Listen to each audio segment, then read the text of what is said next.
How to turn off professional account on Instagram. Hi guys, this is Alana from Create Login and Delete. Let's jump right into the video.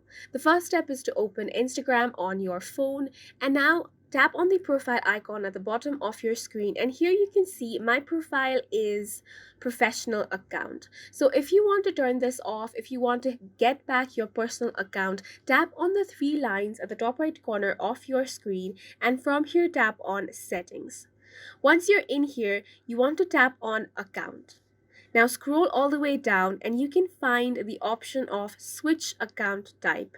Tap on this option, and now here you have option to switch to personal account. So tap on the second option. Once you do that, it's going to ask you for confirmation. So tap on Switch to personal account if you want that.